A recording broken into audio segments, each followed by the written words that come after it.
Welcome back to the Life Well Balanced podcast. Today, we're diving into a conversation that comes at the perfect time of the year, open enrollment season. And whether you're an entrepreneur, a parent, or just someone trying to make sense of rising premiums and confusing policies, this episode is going to help you breathe a little easier. Our guest today is Mike Chimento. He's the owner of Chimento Insurance Group. What sets Mike apart isn't just his 11 plus years of experience helping families and businesses with insurance. It's his integrity, his mindset, and his ability to make the complicated world of coverage actually make sense. In this episode, we talk about more than just policies. Mike shares the lessons he learned from his grandfather about resilience, mindset, and attitude, why mindset and good habits are just as important as financial planning, and how he keeps his life balanced while running his own agency. You'll hear practical tips on setting boundaries, building trust, and navigating seasons of hustle without letting your business run you. And of course, since this is the Life Well Balanced podcast, we get into what balance means for Mike. Everything from setting work hours to traveling for perspective to simply knowing when to put the phone down and be present. So if you've ever felt stressed, confused, or even frustrated by insurance, or if you're just looking for inspiration on building a career and life with purpose, this is an episode you don't want to miss. So take a breath, open your heart, and settle in. This is the Life Well Balanced podcast with Mike Chimento and me, your host, Nick Hout.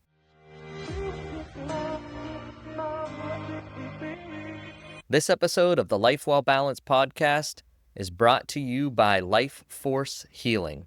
If you've ever felt like your body is carrying stress, tension, or old patterns you just can't shake, body coding is a gentle, powerful process that helps identify and release trapped energy, restoring balance to your mind, body, and spirit. Life Force Healing is here to guide you toward realignment, resilience, and renewal. Because when your energy flows freely, you live freely. Learn more at lfhealing.com.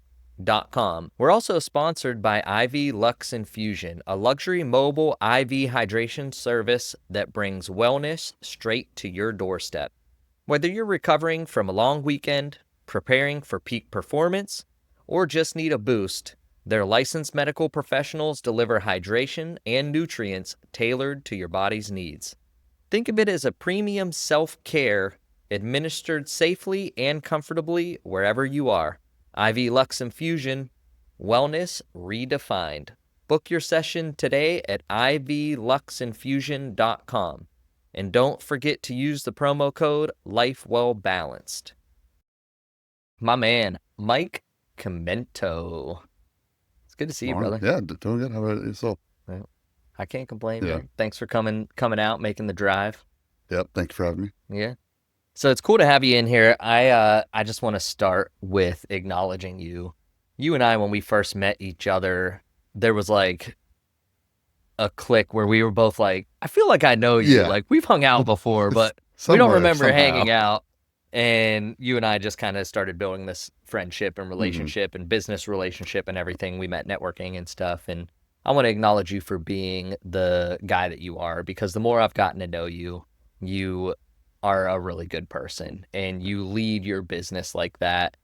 And I like that you are always yourself.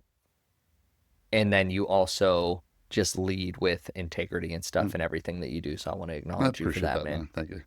So when we start, we do the who, what, and why. It's a very big question, but the reason we do it is because it gives us a lot of stuff to go off of. So let's start with this. Let's do the who has inspired you throughout your life, who has mentored you to bring you to the point you are now. What experiences have you had that shaped who you are, and why do you do what you do? And so you're the owner and operator of the Chimento Insurance Group. Yep. And so who, what, and why? Like you said, it's a broad question. As far as who, like somebody who's definitely a very big impact for me, definitely my granddad. I grew up, he was kind of kind of played my dad's role, for me. And he only had one arm, so he had to do things a little differently. And I learned how to do like carpentry and all those things with him. So just watching somebody who was technically like disabled, but never really used that as an excuse to not get something done, kind of gave me that like that mentality of like, well, why can't you? You know? Mhm. So it's who, what, why. The what, elaborate on that again. So what experiences got you to what got you doing insurance? What got you to the mindset that you have? Different things like that. Well, I kind of fell into insurance. Nobody grows up saying I want to be an insurance agent when I grew up. I've never met a single kid that said that. So I just kind of fell into it, and I did really enjoy it. You have an impact on people, and they trust you, and you want to do a good job for them, and what you tell them needs to be right because they're going to call you when they get sick or when their kid is hurt or whatever, and it's a big deal to make sure that what you've told them how it's going to work is how it works. And when you're talking about like integrity, that's kind of what I've always believed because when you get those phone calls and you walk people through those big claims, they've put all of their trust in making sure that you have them properly protected. Mhm. So, And that kind of ties into the why you do what you yeah, do. exactly. And again, it's just those experiences of like, helping people through those really rough times. Because when somebody gets really, really sick, they don't really care about a whole lot else. Mm-hmm. So I guess that's definitely the why. It's more about just helping people, Yeah. and then helping them save money too, because everybody's on a budget, Yeah. you know. And Oh, I feel like insurance, they make it so confusing so you don't yeah, understand what's going on, and that causes all kinds of stress, and then you're paying so much money. Like my wife and I, we were paying like $1,200-$1,300 a month on hmm insurance, and then we go to the doctor and then still get these big bills, and we're yep, like, what is going on? hmm And it's just so confusing. I don't understand like any of it, yeah. and I feel like most people don't. And so what should people know about insurance and what you do? Because also you get the bad connotation of being the insurance Yeah. broker and you're all about just making money. So Right. like when people are looking for insurance or an insurance broker, like what should they be looking? There's a few things, obviously experience, reputation. The main difference I would say between shopping an insurance agent and a broker, you have to realize an agent, excuse me, works for one company. And I worked for a private company for the first 8.5 years of my career. And I could offer people great products, but only with that company. Right. Mm-hmm. So if a different company had a better product that fit your particular need, I couldn't give you that. So a broker, because they work with multiple companies, they're able to say, hey, for you, this plan is the best with this carrier, but for so and so, it's the opposite. So the main thing is just understanding where somebody's at. And that's where I always start with, remember first time I spoke to you about your plan, I'm like, okay, what do you currently have? Let's Mm-hmm. start there. And then we can see if there's a better option for you. Yeah. And it's just understanding your homework, understanding what plans cover what things better. Because each company has its niche, right? Like think about car insurance is an easier way to understand it. So like Progressive in Central Florida typically has the lower rates a lot of times for a lot of people with car insurance, but you can't get them to insure your home in Florida, right? Mm-hmm. So that's kind of how the health insurance works too. Each company has their niche.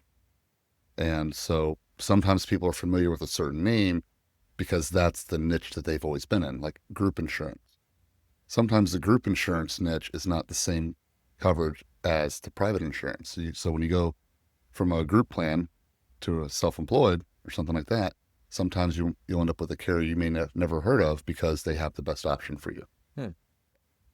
Now, if I'm someone that is at home and worried about insurance and stressed out and different things like that, where do you see having someone like yourself being the biggest benefit for those families or those Mm. individuals? Probably just my knowledge. I've been in the industry for 11 years now and change. So, I've seen a lot, helped a lot of people with different scenarios. You'll still learn something. You're still going to come across new experiences, but typically the experience is what's going to help. The other thing that a lot of people like working with me or any direct broker, agent, whatever, you get to call me if you have a question. You don't call a 1-800 number and talk to somebody, that you've never met or somebody in a foreign country. And then, oh, after 10 minutes on the phone with them, oh, sorry, wrong department. Let me transfer you. And then you wait on hold for another 20, 30 minutes. And then, I've been through that myself trying to help clients with certain scenarios, and they just keep running you in a circle because nobody knows what to do. Now, shifting gears a little bit, how long have you had your business for? Well, I've been self-employed as an insurance agent, like I said, just over 11 years. I started my own agency about 2.5 years ago. Okay. Mm-hmm. So what's the biggest thing that you enjoy about basically being your own boss?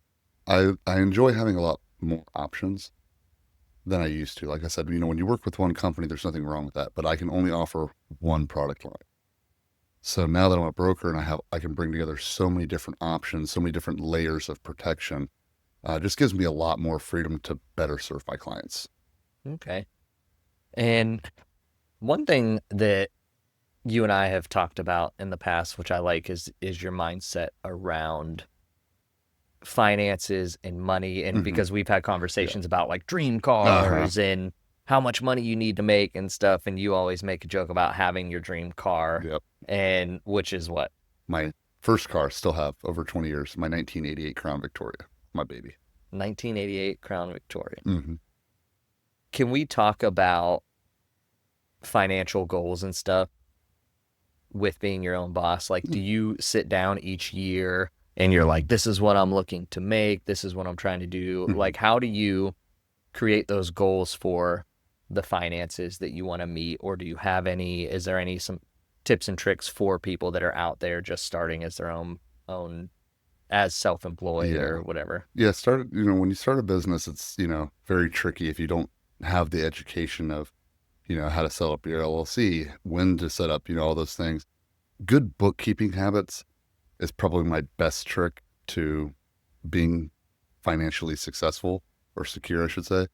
This word's like, exactly what's coming in, what's going out, because what your company gets paid and what you pay yourself are two different things. And what I've found is a lot of people, when they first become self-employed, they don't keep those separate. They have everything going into one bucket, and it's very messy, and it's hard to keep track, especially when you go to do your taxes. So it's so much easier. Have a completely different bank account, have a completely different credit card, all those things. Keep everything completely separate. And that will help you determine how much money do I need to make to run my business, because you're going to have marketing expenses. You're going to have, certifications and all those things, and, sponsoring events like we do and things like that. And then you're going to I have my mortgage and car notes and, all those things. So basically, like, have the business bank account and then pay yourself like you're an employee, pretty much. Yeah. And even if you're small, like, if you work at a regular company and you're starting your own business, so you're not doing it full time, you're just doing it part time, still just keep that money separate so you know where that's coming in and how much you're using, what's your net. Because a lot of people, they focus on the gross, right? Especially when they first get started. All they look at is, oh, I brought in this much money. They're not looking at how much money they spent to get it. If you made 50,000, but you spent 40,000 to get it, you only made 10 grand. Yeah. Can you elaborate for someone that may not know what the difference is between net and gross? Yeah. So gross is basically all the money that comes into the pot, and net is what you actually made as a profit. So again, if you make, you brought in $50,000 of revenue, but you spent 30 or 40, then you would deduct that, and that's your net. Okay. Yeah. Now, what are some of the ways you keep yourself accountable to actually getting out there and go to work? Because there's a lot of people that will start a business and stuff, but they're not self-motivated enough to make it successful because they're like, well, no one's telling me what to do, so I'm going to sit on the couch today. And are there any action steps that you do, or habits, routines that you implement on a regular basis that make you go out and get to work? Yeah, that's actually a really good question, because a lot of people, they don't, if you're so used to having somebody tell you be here at this time. And the best thing I would say is treat it like it's just part of your job. So if there's a 9 a.m., meeting for whatever networking group you want to be in, that's where your workday starts, right? It's just like if you had a 9 to 5 and they said you got to be at the office at this time, that for me is part of going to my office. Even though it sounds kind of weird, but I worked construction for many years. So you'd meet at the office at a specific time, but then you'd go to the job site I need to be there for so many hours, and another one, and so on and so forth. So for me, that mindset always kind of made sense. Hmm.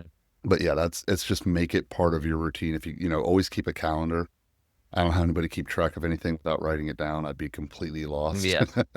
So anytime there's an event, something like that, I automatically put it in my calendar, and then every morning I can just click on my calendar and, I have it broken down so I know where I need to be at what time. And in the meantime, that's where you can do, administrative tasks or Hmm. appointments or whatever. Do you have do you sit down like at the beginning of each week and look at your calendar, or is it every morning like you said? Do you look at it? It's every morning because it changes every day.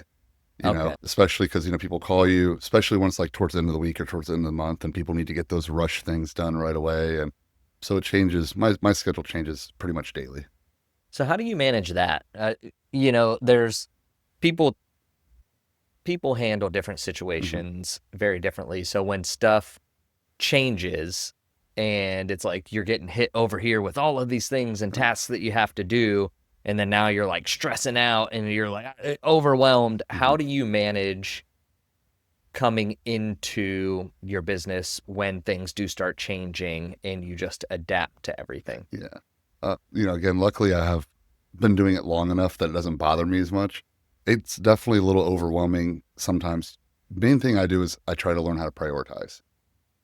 There are scenarios that are going to come up just like in your personal life, right? Like this is balanced well-being. So in your personal life, you might have your morning routine, but then something happens that takes precedence and, oh, well, I can't sit down and read my book this morning with my cup of coffee because I got to leave the house early. Hmm. Same thing with your business. You're going to have your events and things like that. But if you have a very important client who has an emergency, you might have to skip that event. So you just learn to kind of prioritize. And same thing with your clients in general. Some people need more attention. Some people need more handholding than others. Hmm. But also sometimes those people have to wait, especially with health insurance. People call you with everything from the tiniest little $15 copay to my kid might have leukemia. And sometimes the person with the $15 copay is just going to have to wait 20 minutes while you help this person with a severe scenario, and then you get back to them. So you just kind of have to roll with it. So if someone does call you like that with a major life change Hmm. or major life scare, what do you do to help that family feel a little at ease? Not just these are the insurance Hmm. things you need, but I'd imagine you have to step into a very caring part of yourself to be understanding and empathetic. Hmm. So what do you do when you get those kind of calls? How do you relate and sit and have those hard conversations with people? Yeah. So everybody's different. And I've dealt, again, with all kinds of people. Some people are extremely optimistic. I have one client right now. She was diagnosed with cancer recently, calls me up calm as a butterfly. And I'm talking to her. I'm like, hey, how's your treatments going? What's going on? And she's just like, oh, well, I was just outside doing yard work and, just completely unfazed. She already, the doctors have walked her through it. She's very relaxed.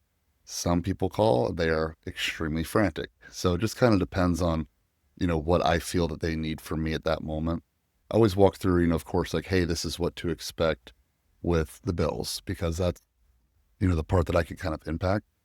And then, the other thing is somewhat, I'm not a doctor, of course, but I've walked people through a lot of the big claims. So I can kind of tell people, like, hey, that they're probably going to offer options A, B, and C for treatment. What I've heard through a lot of clients is that option B is probably going to work best for long term results. And the other thing I just tell people is make sure to ask questions. We do a ton of research before we buy a car or a television or a phone or whatever, but very few people do any research for medical stuff. So I'm Hmm. like, hey, don't be afraid to ask for a second opinion or question your doctor. Why are you recommending this course of treatment instead of this course? And then listen to what they say because they are the doctor. So you want to, go to a doctor that you trust. But Hmm. if you have a question, ask, Yeah. be an informed patient. And so when building your business, where does most of your business come from? Is it referral based? Is it networking? Hmm. I'd say probably like 60-40, maybe 70-30 referrals versus networking.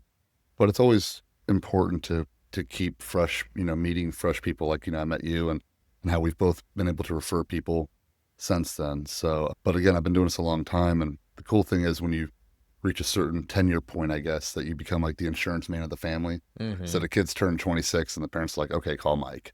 Yeah. The parents turn 65. Okay, call Mike, you know.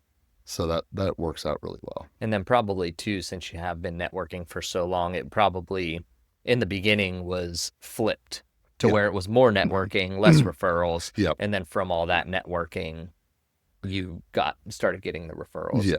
Because I say all the time when I train salespeople and everything too, is when I first started in business and everything, I was at everything. Yep. I was everywhere. Mm-hmm. And now I pick and choose because now you say you were talking about reading a book Yep. and then someone calls or your day changes. I'm like, I have a 2-year-old tornado that rolls down the stairs and Right. starts throwing Miss Rachel at me and all kinds Mm-hmm. of stuff. So I don't get to read as much as I'd like Right. in the mornings. But if someone's just starting out and they're feeling a little discouraged on not getting as much business as they'd like to, what is something that you would share with them? One, that it's probably normal. You know, that's why I always like working around, you know, people that had been there and done that. When I, you know, like, you always respect the older generation because, you know, whatever you're going through, they've already done it. Mm-hmm. They've already been through that. So one, just realize that it's a normal process. Almost everybody feels that way except for a few lucky individuals. And then especially with my industry, this is a marathon, not a sprint. So the people, you know, I've seen a lot of people come and go in the industry, and a lot of times the ones that come in and they're real heavy hitters and they just blow everything out of the water. 6 months later, a year, they're onto something else. They don't treat this as a career. Mm-hmm. So it takes time, and then, you know, reevaluate. You know, what's the definition of insanity, right? Doing the same thing and expecting different results. So if what you're doing isn't working, maybe change tactic. Maybe buy more leads, or maybe if you're putting all your eggs in the lead basket, because a lot of people in my industry, especially, they buy a lot of leads when they first get started, which is good to help get the ball rolling. But if that's not working and you're not keeping that good bookkeeping, like I said, and you don't realize that you're wasting money because you're not, you know, creating a profit, maybe it's time to try something else.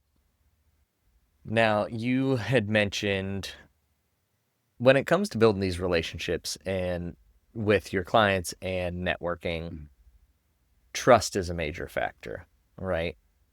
What are some ways that you do build trust with people? I've never intentionally tried to build trust with anybody. I honestly, like I said, I mean, what you see with me is what you get. I'm just a transparent person. I, what I'm told, people tell me the reason they trust me is because typically, again, I'm referred. So they know, like, hey, you know, the person who sent you to me, knows me well, has known me for years and trusts me.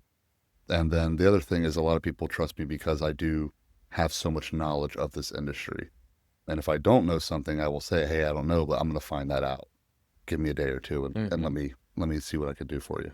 I think it ties into authenticity and stuff too, right? Yeah, I think Where, so. because I've always had that too, where I don't go out thinking like I'm going to make this person trust me, Right. but I just carry myself how I normally would, and I genuinely care about people. So Yeah. I think that people can read who you are by how you act, basically. Yeah, exactly. Yeah, I think so.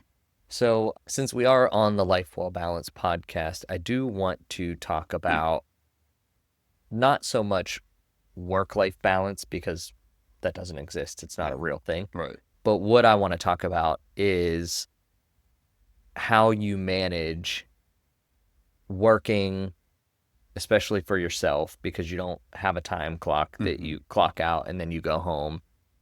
How do you manage that time between getting your work tasks done, building in fun in your life, building a swimming pool, Yep. hanging by the lake, going out with friends? How do you manage all of these aspects? Yeah. Some days that balance is tilted kind of one way or the other. But yeah, it can be tricky. I do try to set myself a set working schedule. So for me, I try my best not to talk to clients before 9 a.m. or after 5, sometimes 6 or 7 if they work. If I know they don't get off till 5, then I'll talk to them after. But I really try to have talking time to clients between 9 and 5. And then doesn't mean I'm done working. It's just that's when I try not to talk to clients. So typically before and after that, is when I'm doing administrative tasks, emails, with what I do, there's a ton of certifications you have to do every year and continuing education and all those kind of things. So it's just, trying to, and then honestly, it depends on what time of year it is. Right now we're coming into open enrollment, so it's going to be crazy, crazy busy. But luckily in summertime, it's a little slower, and that allows me to have a little bit of a breather and kind of reset and get ready for Mm-hmm. the madness. Because I know a lot of people too, they'll start a business and you always hear that saying, own your business, don't let your business own you. Yeah. So how does someone do that? I mean, obviously in the beginning you have to put in a lot more effort, a Mm-hmm. lot more work to build it. And then at certain seasons where it's like open Mm-hmm. enrollment, but how do you make sure you are owning your business and not letting your business control everything you do? That's the main thing, is just having those, you have to set boundaries. And if you don't, then people won't have any. And I learned this early on when people call me at 10 o'clock on a Sunday night, and it's, typically for something silly. And I'm Mm-hmm. like, that could have totally waited till 9 a.m. So I actually have even changed my voicemail. I'm sure you've heard it, where I specifically state my office hours and what days. And I'm like, hey, so if you're calling me after that time, I'm going to treat it like you need to treat me as a professional, because I am one. You don't call your banker at 7 o'clock at night on a Saturday night. Why are you calling me? I'm not available. I have a personal life. So I always get back to people right away, as soon as business hours are. And occasionally, like I said, you'll have to adjust your schedule for certain scenarios. But as a general rule of thumb, set yourself boundaries, take time for yourself, because if not, you can run yourself crazy. Mm-hmm. So you are the first bachelor with no kids we've ever had on this show. Knock on wood over here. What's wood? What's That's wood? not wood. That's wood. There we go. And so when it comes to being single, having your own business, your dream car, Hmm. what is there anything about your lifestyle you would change at all? No, I mean, sometimes I wish I had a little more free time, Yeah. but no, I pretty much like it. You have to enjoy the hand you're dealt and make the best of it. I think everybody has questions about life, is like, what if I would have went this way instead of this way? But here we are. I like my life. I like how I live, and I get to travel a lot. There are some benefits to being Yeah. alone. Take a month vacation and travel the world's kind of cool. So Awesome. yeah, Do you think that travel is a big part of that life balance?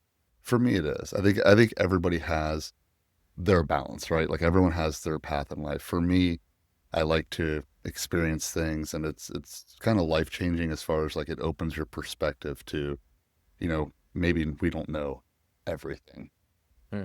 you know. So we were talking about money and finances, and like I said, we've had these conversations. What does financial security look like to you? Because you had mentioned financial success, and then Hmm. you were like, well, for me, what does that look like? Because it can vary for everyone. Yeah, it really does vary for everybody. For one person being rich is another man's being poor. For me, I don't necessarily feel I need to be rich, but I do want to be secure. I want to know that I can pay my bills every month. That's the most important thing, and have enough money to enjoy life afterwards. I don't want to be house poor.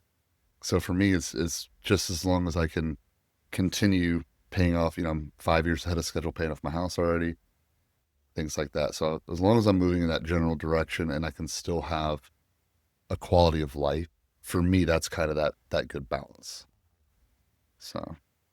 So if I'm a listener and I, I, so I was listening to a podcast the other day, and it was talking about all these studies that are out right now with how people feel about each other. Mm.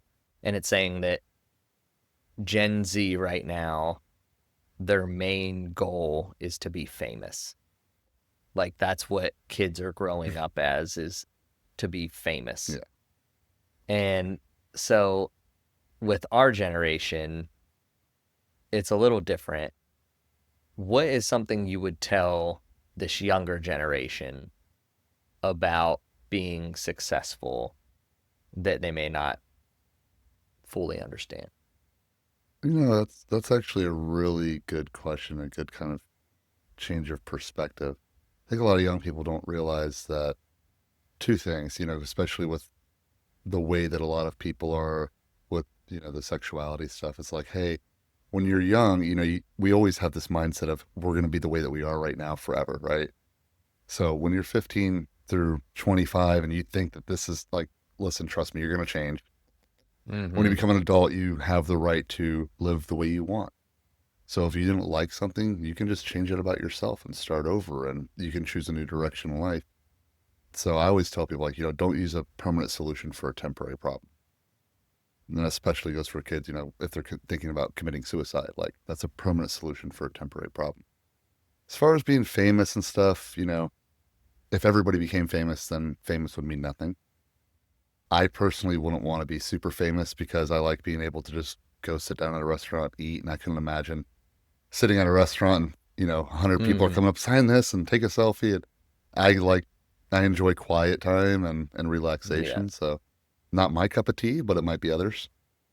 And, I remember when I traveled, I told you, when I went to Asia last year for a while, and I'd go to all these really, amazing places, these waterfalls and these cliffs over the ocean. And I kind of felt bad. You'd see like, these pretty girls and they have their camera, their friend, their photographer, whatever. And they take this, 30-minute hike through the whatever to get up to the top of this cliff or the waterfall, whatever. And they take 5 photos, just trying to make sure they look cute and turn around and walk away. And I kind of felt bad for him. Like, you totally missed the whole purpose of being here. The only thing you care about is people that you don't know liking a photo of you. And Mm-hmm. you're not taking that time to really enjoy this amazing place that you're at that you might not get to come to again for however long. Yeah, they're not fully present in Right. the experience that they're Yeah, engulfed in that even some people will probably never experience, you exactly. know. Exactly. Let's talk about presence because you, with your traveling and everything, and you had said that you do like experiences and stuff.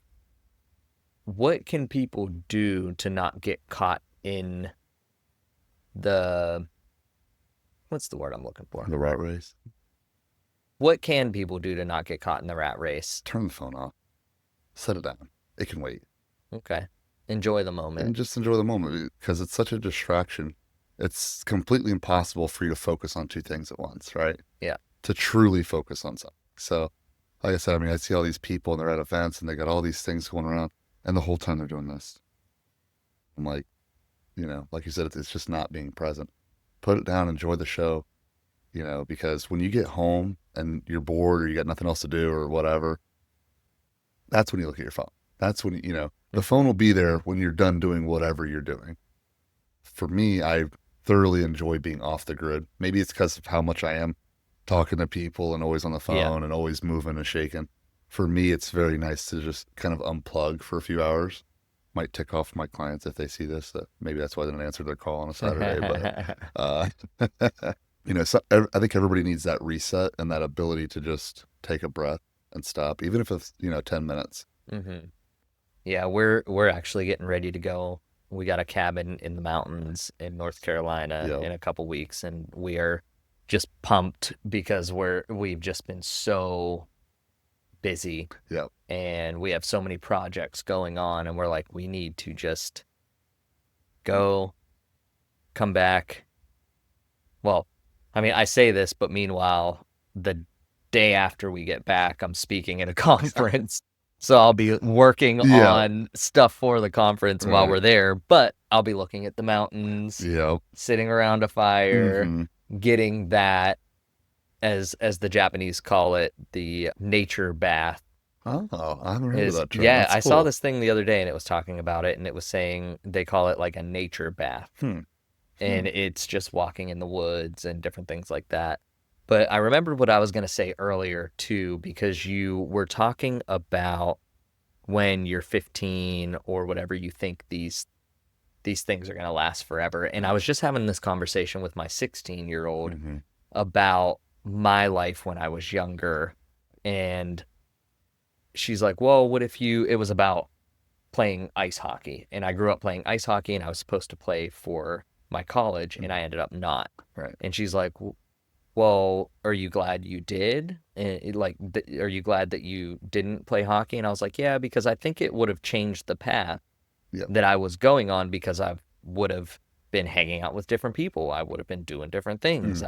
You Been getting your know, body wrecked by smashing into a bunch of yeah, guys playing ice like hockey. my body already cracks enough, and I stopped playing in college. Yeah. And so we were talking about that, and she's like, yeah, but you would never know. And I'm like, that's a very profound thing for a 16-year-old to say because you wouldn't know. Maybe I would still end up meeting this person that led me to this or Hmm. that. And because I said to her, I was like, I met a person that we started a business together, and I probably would have never even met that person. Yeah. And she's like, or you could have. And so that made sense. And I want to talk to you about that because that's one of the things I talk about when I do conferences and stuff too, is connecting the dots. So I want to talk to you about if I'm someone that is looking back at my life, what are some things they can look at that reminds them of how they got to where they are now? That's, yeah, that's kind of profound too, and I think sometimes if somebody's having like a really bad day or a rough patch in life, that sometimes my old divisional manager used to always say this, and what you just said kind of reminds me of that. It's like he used to call it going to your trophy room. Hmm. Like, to remember all the things that you've overcome and just imagine those are little trophies on the wall, however you want to picture it. But like to remember where you have been and how that led you to where you are, and that will help give you the confidence that, hey, back then I had less experience than I did now. Had, all these other things. I had a greater disadvantage then than I have now. So now I should definitely be able to jump over these hurdles. And you'll have new hurdles as you come through life. As soon as you get Yeah. over one mountain, there's another one and a bigger one. But it's just keep moving. Are there any events that you can think of off the top of your head that you're like, man, that was a major thing that moved me Hmm. into who I am today? I know you had mentioned your grandfather, Hmm. but is there any like specific event that you're like, man, if I didn't do that, that wouldn't have led me to here that Hmm. you can think of? That's like, just starting insurance. I was 26, 27. I was 27. I just turned 27. I started insurance. So before then, I had always worked primarily with my hands, and I'd never done like a real salesy job or anything. I still don't consider myself in sales, but it was, that was a big faith for a 27-year-old who just bought a house last year to stop his guaranteed income of, work at a Yeah. factory and go off and start a business in something that I have zero experience in. And I just had faith in myself, and I believed in what I was doing was right and that it was helpful and I could make it a better living doing it. So I just decided to go for And you probably feel better later in life because you're not it. Yeah. doing all that manual labor. Oh God. Now I just do it for myself. But and again, I took that same lesson and I applied it to starting my own agency. I'm like, I've been down this, now I know because I've been down this road before. With insurance in my industry, they call it the golden shackles. So they put the shackles on you so you can't go sell other companies' stuff, and they treat you well for it, but they keep you caged where you are. Hmm. And so you get comfortable at that company, and you don't really want to move, and so you kind of have to take that whole nother leap again. Yeah. Now I'm my marketing budget instead of somebody else being my marketing Hmm. budget. You know. I've always treated a marketing budget too, even when I worked for companies, like it was my money. I'm like, well, what's my ROI going to be Yeah. on this? Because I'm not going to spend that for this. And Yep. I do it for myself, major. I'm probably too stingy sometimes for marketing stuff. I just now really started putting money into different things, but that's a that's a whole other topic, whole other Yeah. conversation of how to spend your money on your business. Yep. So you had mentioned your grandfather being a carpenter, a one-armed carpenter. I feel like we're getting ready to tell a joke, like a Oh, one-armed he had carpenter a and a million. priest He had a. go walking into a bar. I think that was actually one of the best things that he gave me was that attitude of like, hey, you can laugh it off. He had a million jokes about one arm stuff. It was hilarious. As far as we know, he was also the world's only one-armed one-man band. So, Oh, okay. Because I was going to ask, what is one of the biggest lessons that he taught you for life and for business? Oh man. Well, he was a pretty successful businessman back in his day.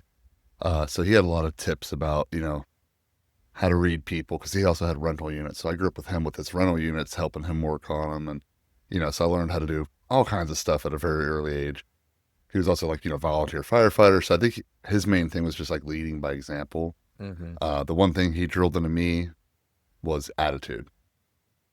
Probably because I was a knucklehead kid, Yeah. teenager, all teenagers know everything. So just teaching you like that attitude and like how to listen. I Hmm. always tell people if you want to be self-employed, especially if you're going to work with people, you have to be a good listener Yeah. because they're going to tell you what they want. They're going to tell you what they need. And then your job is to provide that solution.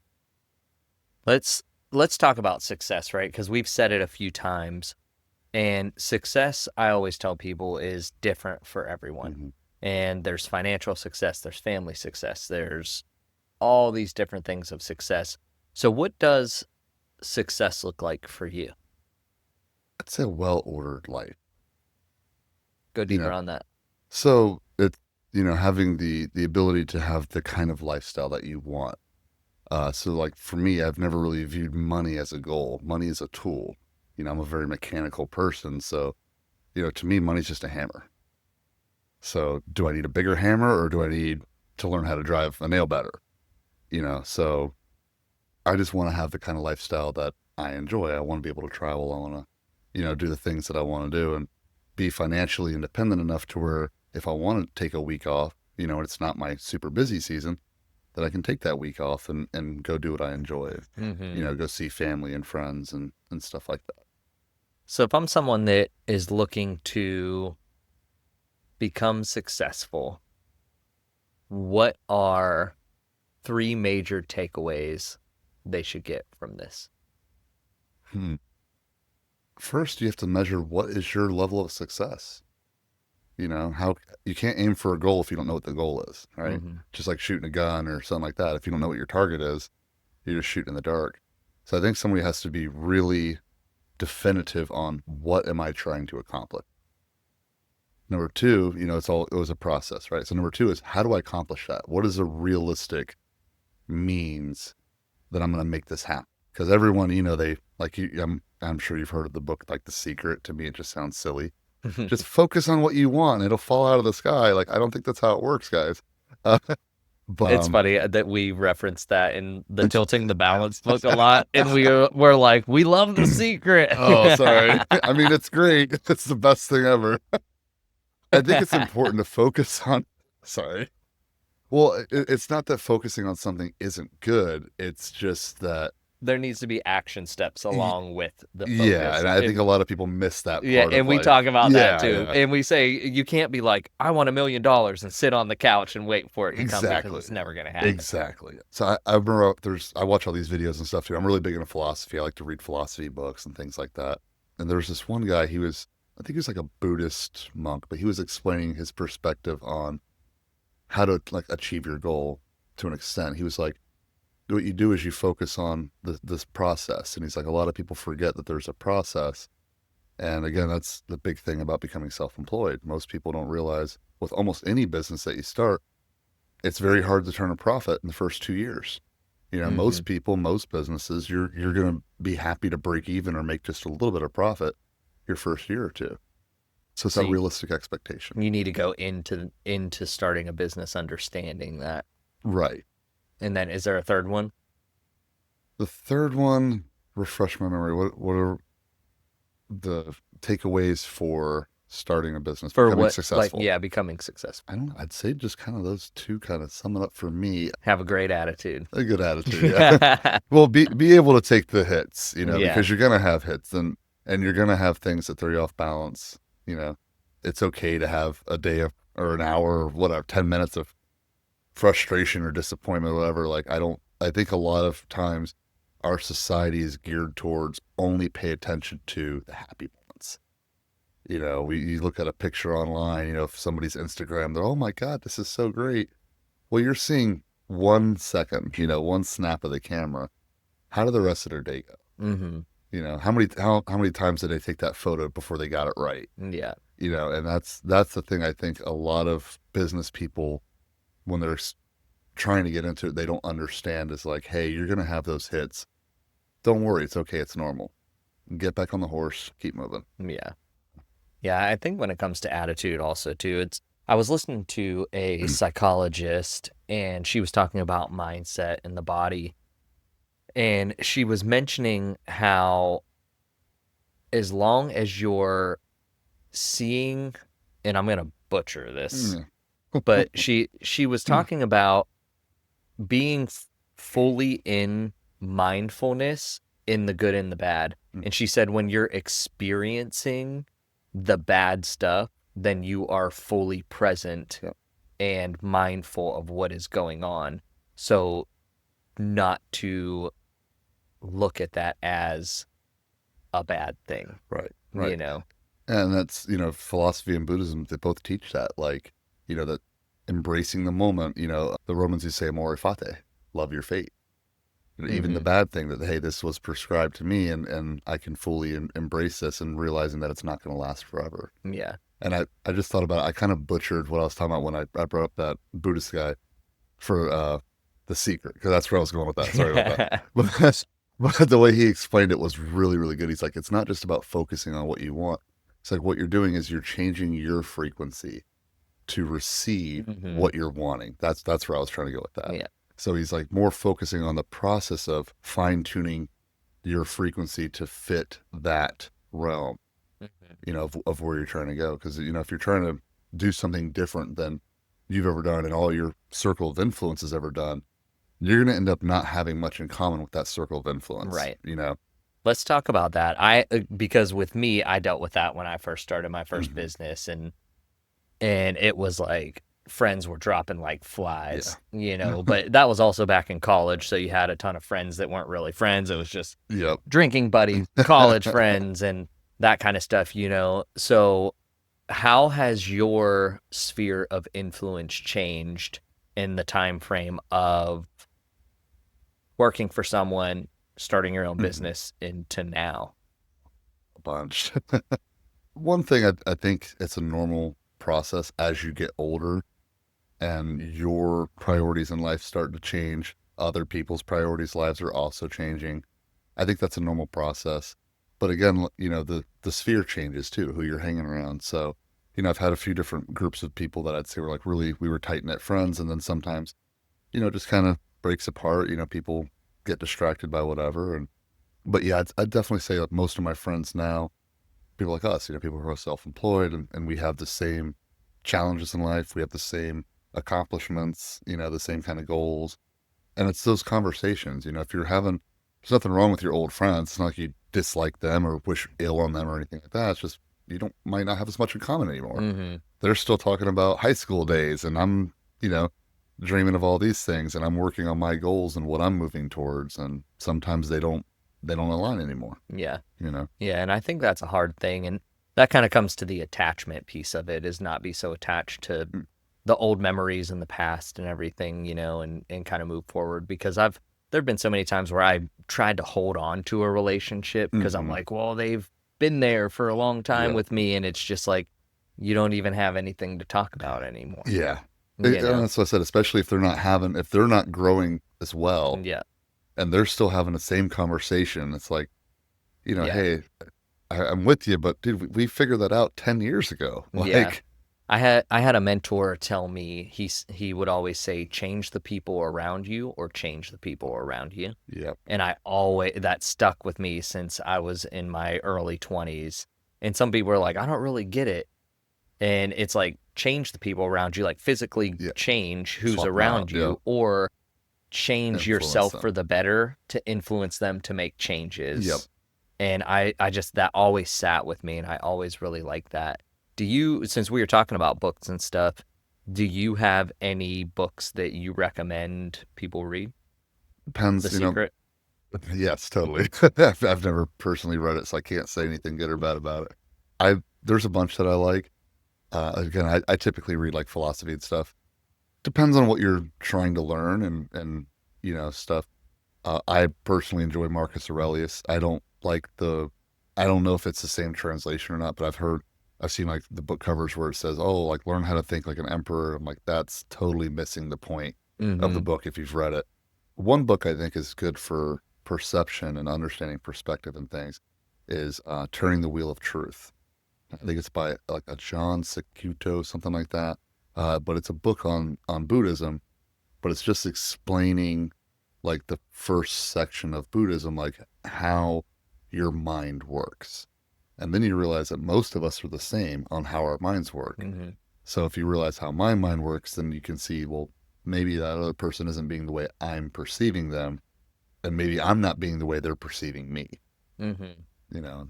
Yeah, that podcast I was listening to the other day too about the statistics and studies that they were doing. They did this study where they asked people how other people thought about different things in the world. And it was all like really negative of like, oh, they're trying to be famous. Oh, they only care about themselves. This. And then it asked all these same people they wanted out of their lives. And it was all the same. And it was like, I want to be involved in the community and I want to help people. Right. And so you Yeah. have these misunderstandings of the mindsets and the thoughts of everybody else, Hmm.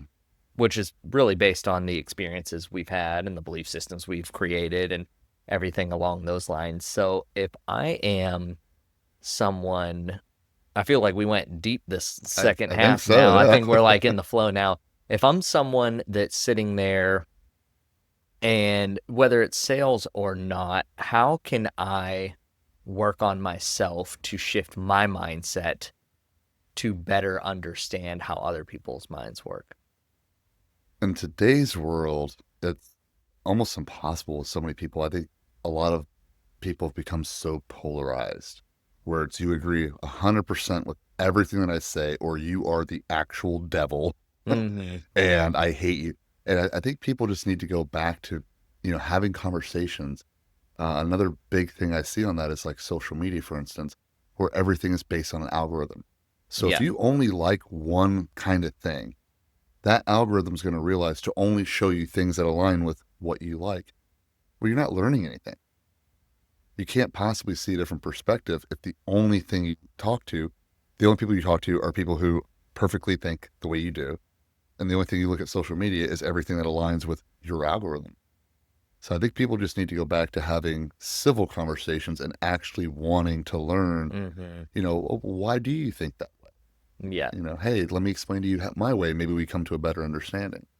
Yeah, I think that's what it is too, is no one wants to understand each other. It's just you're right, I'm wrong, Yep. you're wrong, I'm right. Mm-hmm. And no one can just have a conversation understanding that everyone's entitled to their own opinions, Yeah. right? Yeah.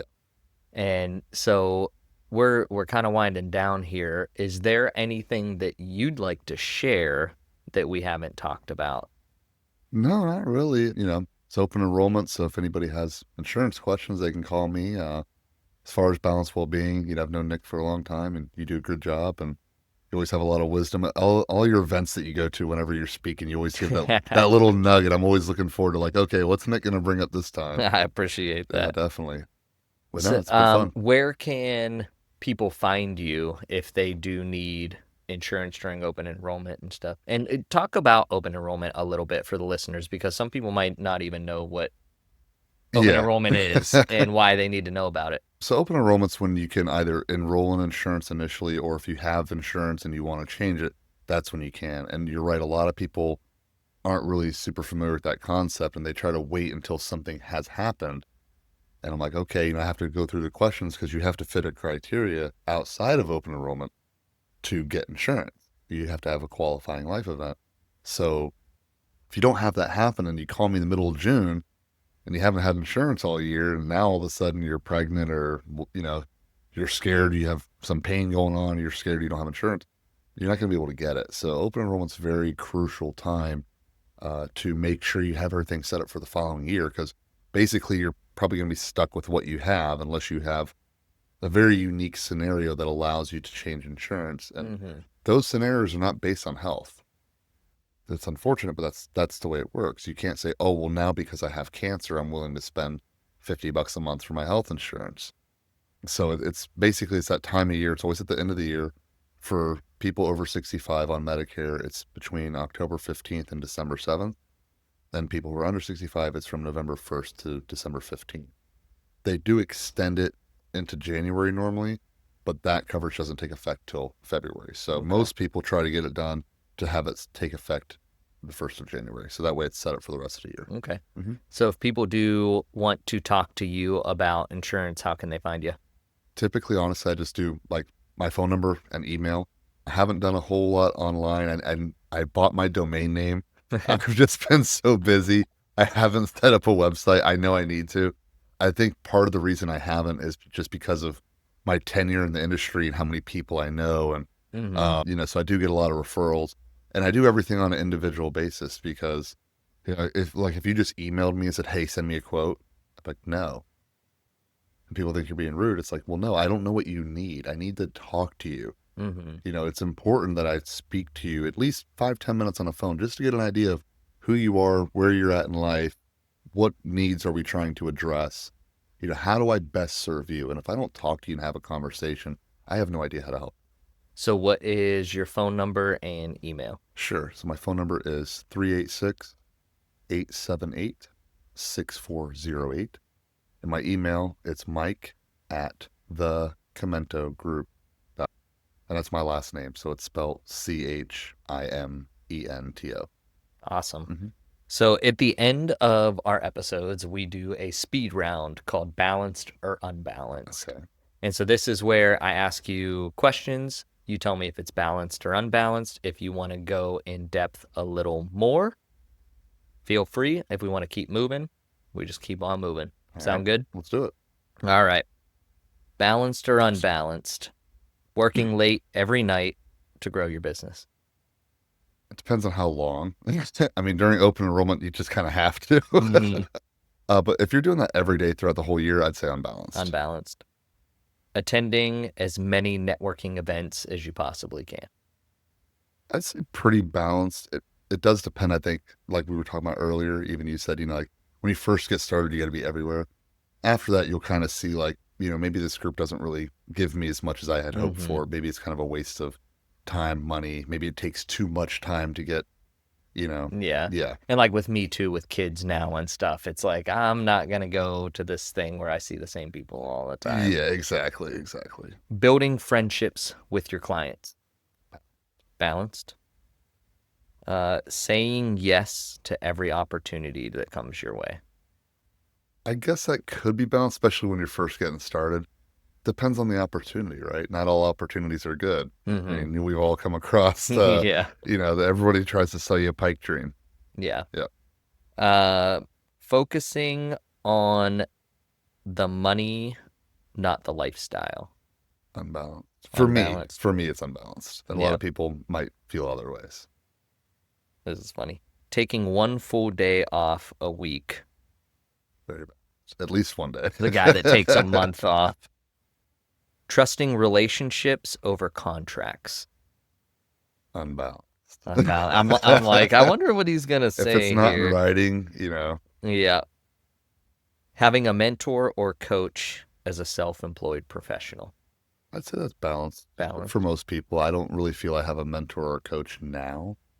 But when you're first getting started, it's, definitely good to have somebody that's good to lean on because, they're not all mentors are good mentors. Sometimes they'll teach you bad habits or they'll be lying to you, whether it's willingly or unwillingly. They might not know that they're lying to you. They're just misinformed themselves. Yeah. But I used to have a guy that said, with you saying that, he used to say, practice doesn't make perfect. Practice makes permanent. Ooh, and I like was like, that. oh, Yeah. that always stuck with me. Yeah. Because he was like, the wrong practice will not make you perfect, but it'll make you permanently wrong in what you're doing. Yep, exactly. And I always thought that was a good nugget to take away. Yeah, I'm going to remember that one. So balanced or unbalanced, coming on the Life Well Balanced podcast. Definitely balanced. Balanced. Yep. That's what I like to hear. Hey, man, this has been awesome. Yep. I truly appreciate you coming out and hopping on here with us, man. So always a pleasure. Yep. And if you need insurance during open enrollment, I highly recommend Mike. He did our insurance for our whole family. And, man, it's just always a pleasure sitting down with you, brother. The Life Well Balanced podcast is proudly supported by Cole PR Software Consultants. Cole PR helps small businesses, nonprofits, and government organizations bring their big ideas to life through custom software, AI-powered solutions, and seamless system integrations. Whether it's building smarter workflows, creating secure digital platforms, or scaling your technology with confidence, Cole PR combines global talent with practical delivery to make innovation accessible and affordable. Visit coleprsc.com to learn more about future-proof solutions built for today.